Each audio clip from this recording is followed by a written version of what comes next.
નમસ્કાર, હું છું પ્રિયા અને તમે જોઈ રહ્યા છો જનતા કી જાણકારી ન્યૂઝ। નજર કરીએ આજના સમાચાર ઉપર। અંધજન મંડળ કેસીઆરસી ભુજ ખાતે શ્રી કચ્છ જિલ્લા ગામ વિકાસ સમિતિ દ્વારા જયાવંતીબેન વિજયસિંહ ટોપરાણીના આર્થિક સહયોગથી દિવ્યાંગ વ્યક્તિને ટ્રાઇસિકલ અર્પણ કરવામાં આવી।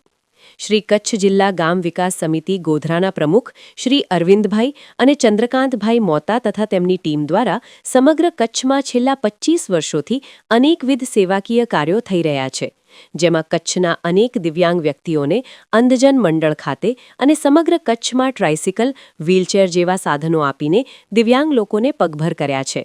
આ સાધનો આપીને દિવ્યાંગ લોકોને નવું જીવન પ્રદાન કરવામાં આવે છે।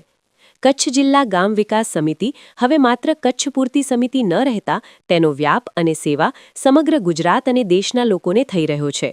આજે આપણે મૂળ મધ્યપ્રદેશના રહેવાસી અને ભુજમાં સિક્યોરિટીનું કામ કરતા એવા દિવ્યાંગ કાલુ સૂર્યવંશી નામના વ્યક્તિને ટ્રાઇસિકલ આપી ચાલતા કર્યા છે।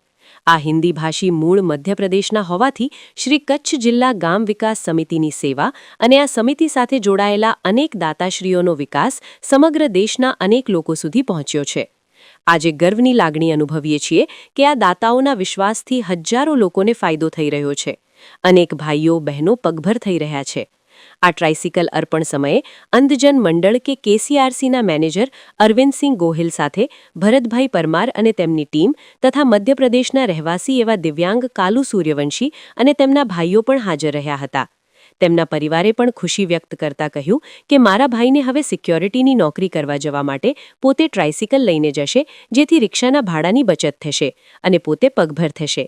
આ વાત સાંભળીને એમ થાય કે ખરેખર દાતાઓની દિલેરી અને શ્રી કચ્છ જિલ્લા ગામ વિકાસ સમિતિની સેવાકીય પ્રવૃત્તિ સમાજના અનેક લોકોને ઉપયોગી થઈ રહી છે।